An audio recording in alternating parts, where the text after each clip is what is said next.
그냥 편하게 궁금한 거 질문하시면 네, 궁금한 거 그냥 질문을 해주시면 그냥 간단하게 먼저 설명하고 그 다음에 질문해 주시면 좋을 것 같아요. 그래서 네. 보면 한남타운이 보면 그 행정동으로 보면요, 이태원, 그 다음에 보강동, 한남동, 그 다음에 여기 보강동이고요, 여기 주성동, 동빙고동 이렇게 해가지고 행정동으로 보면 한 5개 동이 이제 한남타운 포함이 되어 있고요. 1구역 쪽은 이제 상가가 많아지면서 1구역은 지금 해제가 된 상태고, 이 색깔별로 보면 이제 이 노란 게 이제 2구역, 이렇게 지금 초록색이 이제 3구역 보시면 되고요. 그 다음에 이게 4구역, 5구역. 진행은 3구역 쪽에 지금 진행은 가장 빨라요. 보면 11월 29일이니까 지금 한 일주일 됐네요. 해가지고 그때 사업시행인가 지금 용산구청에 신청이 들어갔고요. 그 다음에 2구역은 지금 2구역하고 지금 4구역은 촉진계획안 그 변경 지금 하고 있는 상태고, 그래서 4구역은 지금 주민공람 지금 중인 걸로 알고 있어요. 그리고 5구역은 요번에 좀 조합장에 좀 문제가 있었는데, 그래서 요번에 선거해가지고 좀 진정돼가지고 이제 속도 좀 내는 상황으로 보시면 되고요.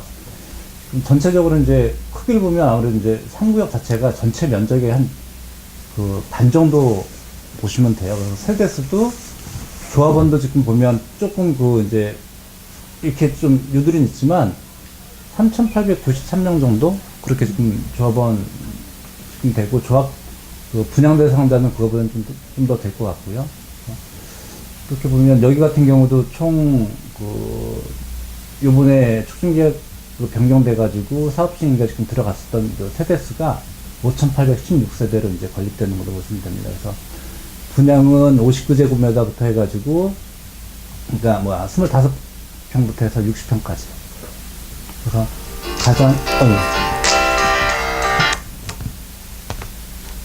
가장 큰 평수로 일단은 좀 형성되는 데가 위치적으로 좀 여기 보면 이 지대가 좀 낮은 데 있거든요. 이쪽에 지금 좀 큰 평수로 좀 많이 들어가고요. 그리고 여기가 지대가 높은데 이쪽으로 좀 많이 들어가고, 그거는 지금 딱 그 인가 들어갔었던 사업시 인가가 들어갔기 때문에 그건 다 지금 다 정해져 있다라고 보시면 돼요. 그래서 임대 아파트 어디 들어가고 해가지고 이런 것까지 지금 다 나와 있는 상태고요. 그리고 이제 많이 여쭤보시는 게 이제 구역이 이제 어디가 가장 좋으냐라는 걸 많이 여쭤보셔요. 그럼 일반적으로 지금 이제 매수자들 오면 가장 이제 많이 이제 선호하는 구역이요, 한남 5구역하고 이제 3구역인데요.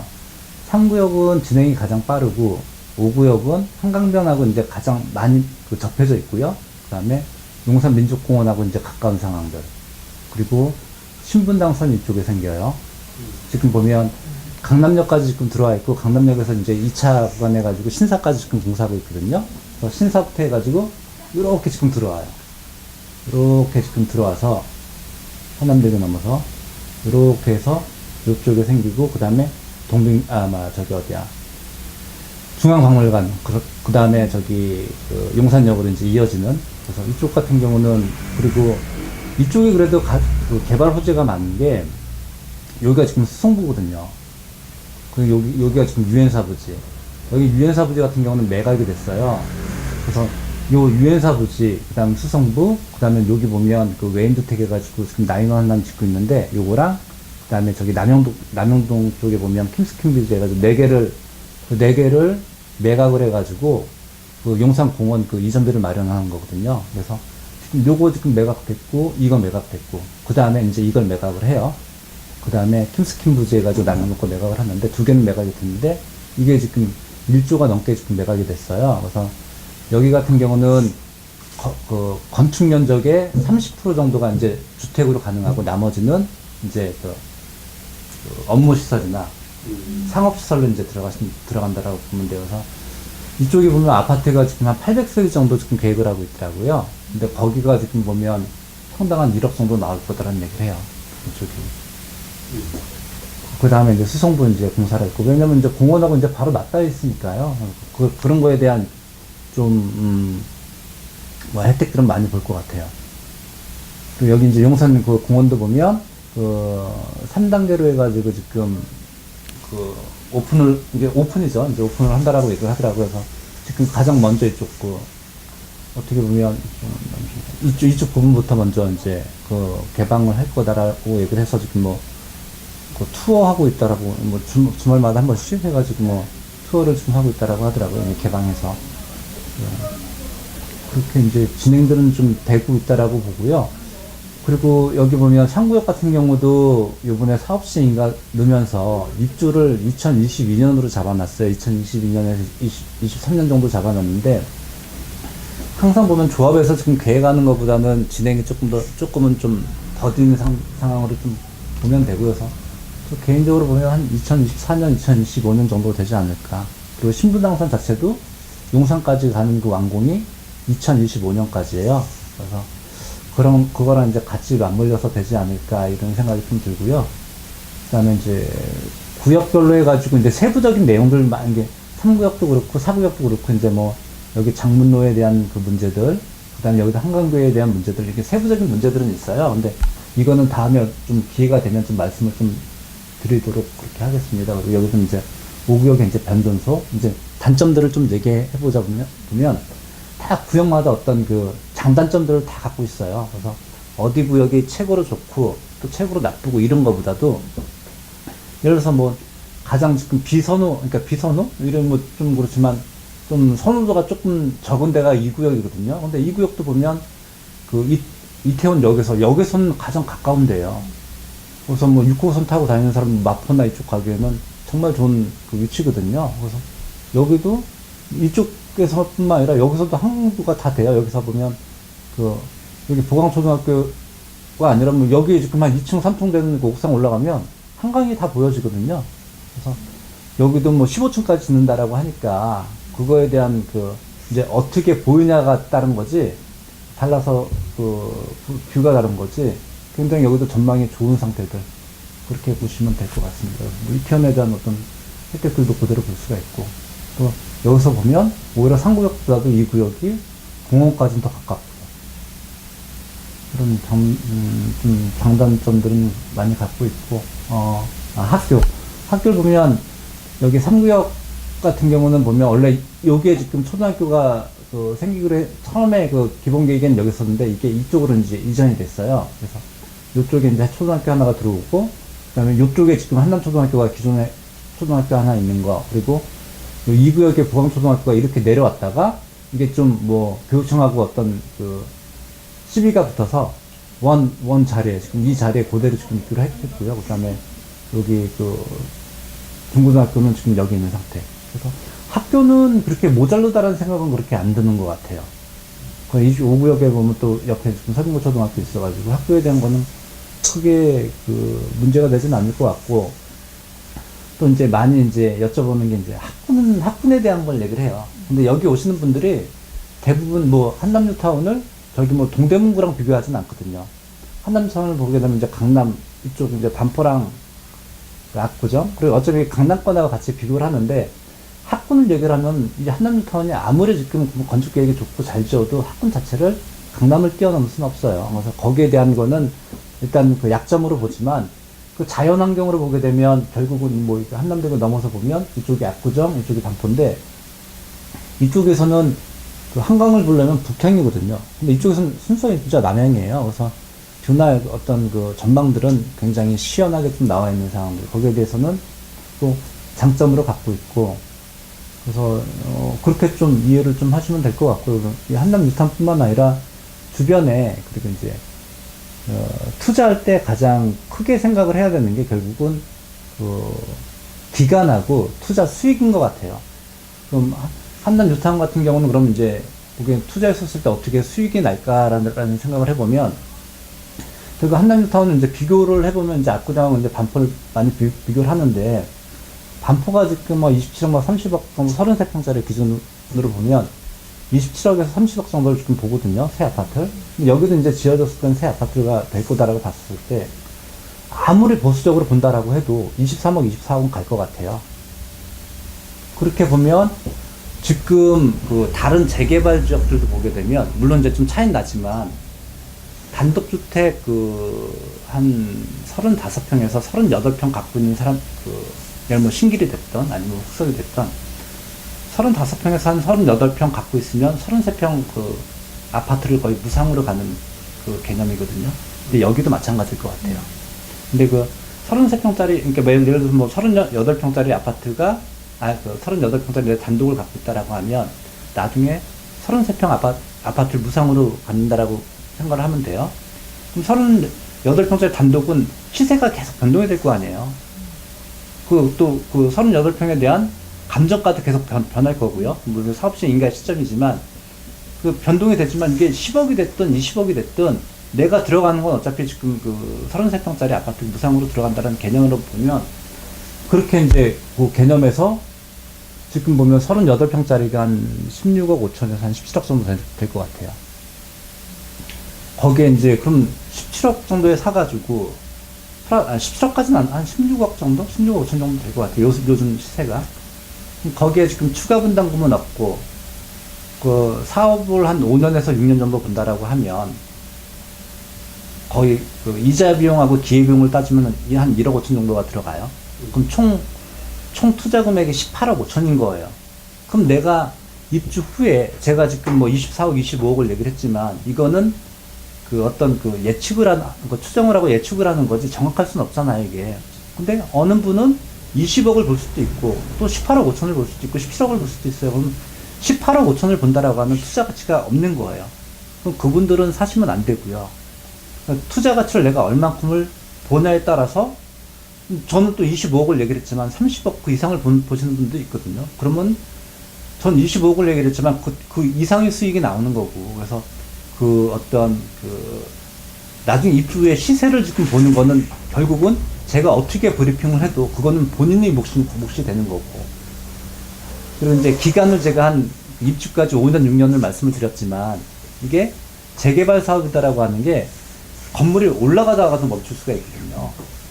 이게, 근데 그 우리가 지금 제가 5년, 6년을 말씀을 드렸지만, 만약에 생각보다 나는 그 손님 얘기할 때, 나는 10년이 걸릴 것 같아 라고 생각을 하면, 투자자 입장에서는 10년을 그럼 잡는 거예요. 그럼 1년이면 거의 한 2,500에서 한 3,000 정도가 그 기회비용하고 이자 비용이 나가요. 그럼 제가 5년을 얘기를 했는데 10년이 걸렸다. 그럼 1억 5천이 추가가 되는 거잖아요. 그럼 18억 5천에서 1억 5천 추가가 되면 20억이 원가가 되는 거예요. 그렇게 조금 따져보면 투자 가치가 지금 현재 있냐 없냐를 좀 본인이 가늠을 하기가 좀 편하지 않나. 결국은 뭐 입지가 어때요? 뭐 투자 가치가 뭐 분할 사야 돼요? 뭐 단독 사야 돼요? 빌라 사야 돼요? 이런 것들이 결국은 그 두 개를 이제 좀 맞추게 되는 것 같아요. 기간하고 투자 수익하고. 대략적으로 지분 거래 가격 좀 알려주시죠.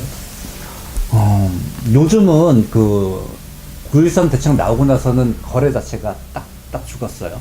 죽고 나서 금매들도 나오는 것 같지도 않고요. 그 전에 금액, 그러니까 그 지금 시장 분위기 어떤 거냐면, 그 파는 사람들은 팔려고 하는 사람들은 어차피 그 전에 팔려고 했던 물건들이 지금 다 거래가 된 거고, 지금 남아있는 물건들 보게 되면 내 팔려는 금액에 맞는 사람을 대달라는 얘기를 해요. 굳이 내려서 지금 하려고 하지 않고요. 또 매수자 입장에서는 지금 분위기가 엄청 안 좋다. 금리 올라가지.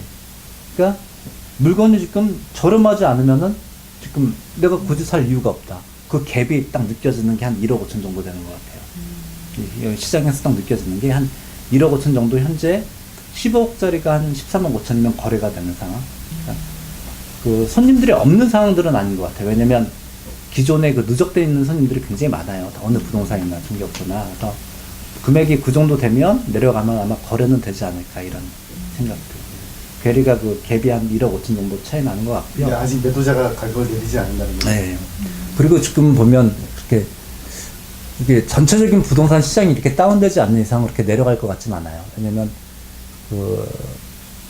아까 전에도 말씀드렸지만 전체 시장을 개별 시장이, 그러니까 우리 대한민국에 대한 그 부동산 시장이 한남뉴타운 자체가 그걸 뚫고 나갈 수는 없어요. 그렇지만 이게 내려가도 한남뉴타운이 지금 진행이 되기 때문에 지금 사업시행인가 지금 신청을 했다고 했잖아요. 그럼 떨어지는 자체는 좀 잡아줄 수 있는 요지들은 좀 있는 것 같아요. 시장 자체가 이제 금액대는 그때 913 나오기 전하고 그렇게 큰 차이는 없는 것 같고, 다만 거래는 좀 뜸해요. 거래는 확실히 뜸하고 지금 뭐 말씀을 드리면 그러니까 분할 같은 경우 한 7평 정도 되는 게 한 9억 정도. 그 다음에 원빌라 제가 7평 얘기 말씀드렸죠. 그리고 원빌라도 만약에 7평이다라고 하면 그게 한 10억 정도. 원빌라랑 분할하고 같은 평수가 되면 8천에서 한 1억 정도가 차이가 나더라고요. 이게 원빌라가 더 비싸다는 네. 그게 예전에 언제야? 한 2010년도부터 해서 계속 그 차이였어요. 원빌라랑 그 분할하고 8천에서 한 1억 정도? 그 차이가 났고, 원빌라 10평 정도 기준하면 한 13억 5천 정도? 3구역 기준이죠. 네. 그럼 그렇게 또 이해를 또 하시면 되는 게, 3구역 거 기준으로 해가지고 3구역에 만약에 매물이 10억이다. 라고 하면, 5구역이 한 10억 8천에서 똑같은 평수요. 10억 8천에서 한 11억 정도. 그 다음에 4구역이 3구역 대비 3구역이 한 10억 정도 되면 4구역이 한 9억 7천에서 9억 8천. 그 다음에 2구역이 한 9억 2천에서 한 9억 3천. 체감된 그 금액들이 이제 그 정도 이제 비교를 하시면 될 것 같아요. 3구역 쪽에 뭐 한 10억 된다라고 하면 뭐 저기 2구역 거는 한 14억에서 한 14억 2천 정도. 그 정도에 지금 거래가 된다라고 지금 이해를 하시면 될 것 같아요. 그게 뭐 30평짜리가 됐든 10평짜리가 됐든 그 정도 이제 금액 차이를 이제 이해를 하시면 될 것 같습니다. 그리고 단독 한 20평대 3구역 기준으로 이렇게 말씀을 드릴게요. 그래서 이제 제가 말씀드린 것처럼 5구역하고 2구역, 4구역은 거기서 이제 좀 가격은 가늠을 하면 될 것 같고요. 그리고 단독 한 20평이면은 한 13억 5천. 그러니까 단독 20평하고 원빌라 10평하고 거의 가격이 같아요. 그 다음에 30평 정도, 단독 30평이 한 15억에서 한 15억 5천.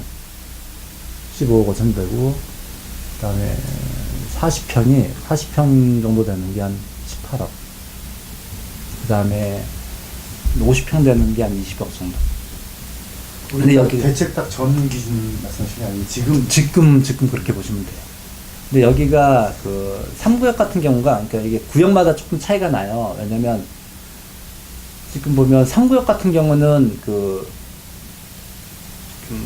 30평대랑 40평대 어떤 그 경계선들이 있거든요. 그러니까 내가 만약에 40평을 갖고 있으면은 30평을 받고 45평을 갖고 있으면 40평을 받을 수가 있어요. 그래서 이게 40평하고 45평하고 가격들이 좀 달라요.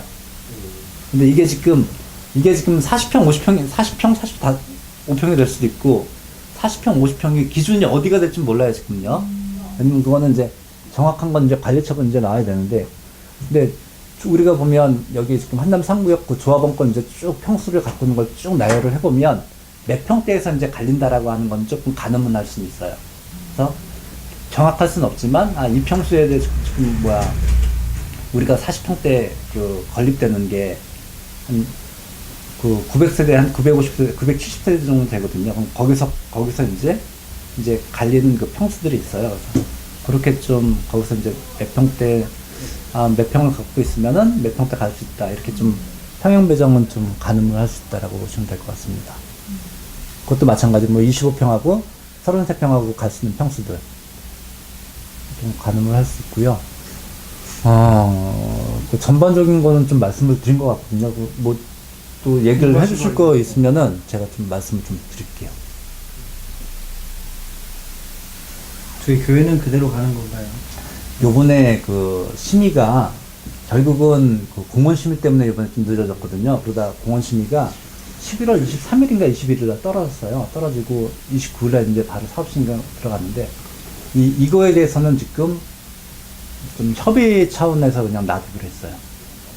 이게 지금 한강교회가 지금 조합원하고 조합 측에서는 또 이 한강교회 자체도 없애는 걸 원칙으로 하는데, 서울시에서는 이렇게 지금 존치를 계속 시키려고 하거든요.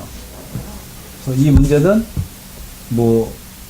진행하는 거에는 지금 걸림돌은 없고, 다만 그 진행을 하면서 협의할 부분들은 있다라고 이해를 하시면 돼요. 이 구역이 지금 지대가 제일 높은 거예요? 그렇다라고 보시면 됩니다. 이 구역하고, 그러니까 이쪽이 지금 남산이고 이쪽이 한강이잖아요. 이쪽이 지금 한남유탄 자체가 어떻게 보면 그 남산 줄기거든요. 이 정도까지는 거의 높이가 같아요. 여기가. 이렇게가. 이 높이나 이 높이나 이 높이나 거의 레벨 자체가, 지대 자체가 거의 비슷하다라고 보시면 될 것 같아요. 그러면 이제 저기 앞쪽에 들어오는 아파트는 한강 중앙이 닿을 수도 있겠네요. 저기 지금 여기 높이랑요. 네. 지금 저희 사무실 여기인데, 순천병 같은 이쪽인데, 네. 거의 여기랑 지금 지대 자체가 한 15층 높이 정도 차이 날 것 같은데요. 그러니까 여기가 지금 15층 높이였었을 때, 여기에 지금 1층 높이로 보시면 될 것 같아요. 그 지하철은 뭐 착수 들어가고 이런 건 없죠. 용역이 들어가고 이런 건 아직까지 없는 거죠. 지금 우리가 지하철 같은 경우는 보면, 제가 알기로는 지하철 하게 되면 그 노선이 20년 전에 계획이 되는 걸로 알고 있어요. 그래서 여기가 지금 신분당선 들어온다라고 결정이 된 것도 20년 전이다라고 생각을 하시면 돼요. 그게 이제 공사를 이제 하는 거거든요. 그래서 여기도 보면 지금 신사에서 지금 그 강남역에서 지금 신사까지 오는 게 2021년 완공이에요. 그 다음에 이제 그 중간에 그 2019년부터 여기 공사하는 걸로 제가 알고 있거든요. 아, 19년부터는 그럼 공사가 이제 들어가는 거예요. 입구 가는. 네. 공사를 들어가고, 근데 완공이 이제 25년인 거죠. 그래서 그 강남역에서 지금 신사까지 지금 공사 지금 많이 하고 있고요. 그 다음에 이제 넘어가는 공사. 이렇게 들어오고, 여기 한남역하고, 이쪽에 보면 6호선, 한강진역, 그 다음에 이태원역. 매수하시려는, 투자하시려는 분들이 오면, 한남동이 교통이 굉장히 불편하다라고 생각을 해요. 많이 그렇거든요. 그게 아마, 지하철 때문에 아마 그렇다라고 생각을 하는데, 위치적으로 보면, 진짜, 서울의 딱 중심이에요. 중심이어가지고, 올림픽대로 타기, 강경번호 타기, 여기 보면 경부 타기, 그 다음 여기서 보면 버스 한 정거장으로 그냥 압구정, 반포, 강남역까지 세종거장, 그 다음에 양재까지는 대여섯 정거장이거든요. 그리고 여기서 그냥 버스 한 번 타면 뒤쪽으로, 이게 북쪽으로죠. 남산 1호 타면은 바로 명동이에요. 종로까지 세종거장이면 가거든요. 여기서 갈 때 종로까지 가는데 지금 차가 막혀도 10분, 15분이면 가요. 그런 거는 그렇게 여기 불편하다라는 느낌은 없어요. 다닐 때. 근데 여기 신분당선 들어오면서 지금 더 많이 개선이 이제 되겠죠?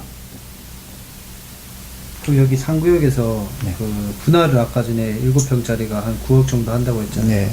그러면 그거를 샀을 때 네. 그 계산법을 대략적으로 어떻게 가져와요? 계산법을. 그러니까 나중에 이제 그게 얼마 정도를 해서 이제 조합원 분양가가 얼마가 돼서 추가 분담금을 나중에 얼마를 해야 된다.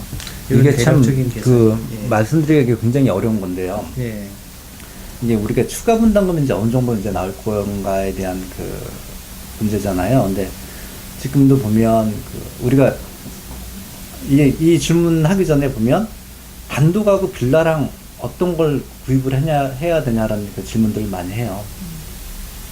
근데 이게 결국은 이제 감정평가하는 그 문제에 걸리거든요. 근데 단독 같은 경우는 원가법을 적용을 하고, 빌라는 거래사례비고법을 적용을 해요. 감정평가할 때. 그러니까, 아까 전에도 말씀드렸지만, 빌라 10평, 대지 10평하고, 단독 20평하고 지금 매가가 같아요. 그럼 감정평가도 이게 같을 거냐라는 질문을 하게 되면, 이거는 지금 아무도 모르는 거예요. 그러니까 저기 보면 흑석 같은 경우가 거기가 대부분 단독주택지였었거든요. 그래서 거기가 빌라 같은 경우가 10%가 안 돼요. 그래서 흑석 같은 경우는 빌라 갖고 있던 사람들이 감정평가에 굉장히 손해를 봤어요. 왜냐면 대세 위주로 가니까 감정평가를. 근데 아영 같은 경우는 반대로 빌라를 갖고 있던 사람들이 좀 득을 많이 봤어요. 여기 한남 같은 경우는 상구역 같은 경우 기준 보게 되면 조합원이 3,800, 3,900이다라고 봤었을 때 단독이 한 2,400 돼요. 그 다음에 원빌라가 지금 한 1,400 정도 되고 분할이 한 800 정도 되거든요. 그럼 분할하고 원빌라랑 보게 되면 거의 한 1,800 정도 세대이기 때문에 그 비율 자체가 그러니까 단독에 더 유리하게, 빌라가 더 유리하게, 이게 어떤 좀 여기 같은 경우는 그걸 많이 좀 조정들을 많이 볼 것 같아요. 그리고 감정평가가 재개발에서 감정평가가 절대적인 평가가 아니라 조합원이 10명이면 10명이 다 수긍할 수 있는 감정평가가 가장 좋은 거거든요. 그래서 뭐, 예를 들어서 빌라 뭐, 한 평짜리가 만약에 감정평가가 뭐, 5천만 원이 나왔다. 그럼 2평짜리는 1억이 나온다. 이런 개념은 아니에요. 그러니까 한 평 갖고 있는 거니까 10평 갖고 있는 사람이 만약에 10억이 나왔는데 20평 갖고 있으면 20억 나온다. 빌라가. 그게 아니라는 얘기죠. 근데 단독은 고를 수가 있어요. 그래서 단독 같은 경우는 원가법을 적용하기 때문에 저희가 그 어떤 감정평가에 대해서 그래도 좀 권해드리기가 좀 편한데 빌라는 그거에 대해서 좀 뭐랄까 지금은 저 개인적으로는 빌라들은 그렇게 추천을 안 드리고요. 그리고 분할 같은 경우도 제가 제일 마지막에 팔았었던 게 지금 분할이 7평짜리가 지금 한 9억 정도 된다라고 했잖아요. 저 같은 경우는 제일 마지막 판 게 4억 6천이었었거든요. 그 이후로는 분할을 거래를 안 했어요. 그리고 빌라 같은 경우는 한 2년 정도 된 것 같아요. 지금 거래 안 한 지. 그러니까 손님한테 그렇게 팔지 않은 지 한 그 10평 같은 경우도 보면 한 8억 5천대까지 거래하고요. 그 이후는 안 한 상태. 지금 뭐 사업시행인가 지금 들어갔잖아요. 지금 감정평가는 기준 자체가 그 사업시행 인가일 기준이거든요. 그래서 지금은 이게 뭐 손님한테 지금 물건 지금 소개하는 게 굉장히 조심스러운, 예전에는 이제 가격이 막 올라갔을 때는 상관이 없지만 지금은 굉장히 조심스러운 상황들이에요. 그래서 하나하나 비교 잘 하면서 지금 추천드려야지. 그리고 지금 뭐 이게 중개하면서도 느껴지는 거지만 이게 같이 커가는 거거든요. 내가 지금 거주하는 집을 산다라고 하면 똑같은 평수가 있지만 똑같은 평수에 이건 뭐 11억 이건 10억 해도 11억이 마음에 들 수가 있잖아요. 이건 전망이나 이런 것 때문에. 근데 재개발에서는 그렇지가 않거든요. 진짜 투자 개념이거든요. 그래서 여기서는 조금 이제 지금은 더 조심스럽게 좀 손님들한테 매물들도 권하고 또 물건들끼리 이제 비교하는 것도. 근데 이건 뭐 이제 손님으로 오시면 제가 좀 다 말씀을 드릴게요. 그때 하나하나 이제 그렇게 이제 비교를 하면서 이제 물건들도 보게 되면, 그러니까 여기가 총 그 2, 3, 4, 5 해가지고 조합원 자체가 한 8,000명 정도 돼요. 총 매물이요. 그럼 총 매물이 8,000개가 지금 다 거래가 되는 게 아니잖아요. 거의 매물 나오는 게 한 80개에서 100개 정도 나와요. 거래가 이제 얘기 나오는 게. 그럼 내가 지금 그러니까 총 4개 구역에서 지금 80개인데 상구역으로 만약에 이제 줄인다라고 하면 상구역이 전체 면적이 한 반 정도 되니까 한 40개 정도 돼요. 40개에서는 분할부터 해가지고 뭐 100평, 200평짜리도 있을 거 아니에요. 매물 나온 게. 막상 이제 추리다 보면 대여섯 개가 돼요. 물건이. 그러니까 모든 매물은 8,000개지만 막상 내가 살려고 하는 거는 한 대여섯 개밖에 안 된다고요. 거기서 이제 근데 대여섯 개는 어떤 거는 10억인데 어떤 거 15억 달래. 그럼 10억짜리 물건 아니거든요. 그럼 이게 추려보면 한 3개 정도 돼요. 그 3개의 물건은 큰 차이들이 없다라고 보시면 돼요. 그래서 그 3개 중에서 그래도 비교를 해서 나한테 맞는 물건. 그렇게 좀 투자를 이제 그렇게 이제 좁히다 보면 물건들은 이렇게 딱 이렇게 좋은 거 나쁜 게 이제 딱 보여요. 그렇게 해서 이제 추천을 드리는 상황들. 그리고 여기 뭐 한남부터는 지금 그 재개발 그 전문적으로 취급하는 게 한 중개업소가 한 100여 개 지금 많이 생겼거든요. 그래서 많이 생긴 100여 개 정도 되는데 거의 이제 공동중개를 많이 해요. 그래서 물건은 거의 지금 하루나 이틀 정도면 그냥 문자 보내면 그냥 쭉 오거든요. 찾는다고 해서 하루나 이틀 정도면 아마 한남턴 안에서 내가 만약에 투자하는 게 만약에 10억이다 15억이다라고 하면 그 금액 안에서 가장 좋은 물건을 추천드리고 찾아드리는 거는 그렇게 어렵지 않다. 이렇게 보시면 돼요. 또 얘기 궁금한 거 주시면. 실제 금액은 어느 정도 가지고 들어야 돼요? 거의 그게 대출도 거의 요즘은 안 되고 해서 거의 그 대출이 지금 임대사업자는 지금 40%까지 되고요. 아직. 근데 요번에 하나가 이제 보면 그 임대사업자 안 하고요. 주택담보대출을 했었는데 16억 3천인데 하나은행에서 1억 6천 나오더라고요. 대출이. 10%. 너무 네. 미국의 그 매물이 이게 주택 임대 사업자는 좀 본인 이제 부담스럽다라고 해서 이제 아주 임대 사업자 주택 임대는 부담스럽다라고 해서 이제 담보대출로 했는데 딱 나오는 게 지금 16억 3천에서 감정가가 거의 한 얼마지? 한 12억 정도 나왔어요. 12억에 40% 나온 40% 나온 거거든요. 그때 이제 고일산 대책 나오기 전에 계약을 했기 때문에 40%에서 이제 방빼기 다 하고 나니까 결국은 나오는 건 그 정도. 10% 나온다. 투자 금액이 15. 지금 그런 상태들. 그래서 예전에는 이제 빌라 같은 경우는 실투자 금액이 작아요. 왜냐면 빌라 같은 경우가 감정가도 좀 더 나올 수가 있고요.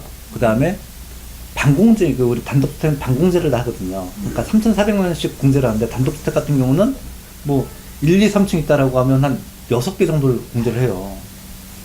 근데 빌라는 3개밖에 공제를 안 하잖아요.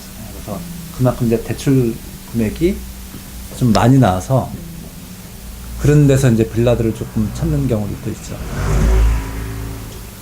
근데 그러니까 아마 담보대출 규제를 하면서 아마 가장 크게 영향을 받은 것 같아요. 거래 자체는.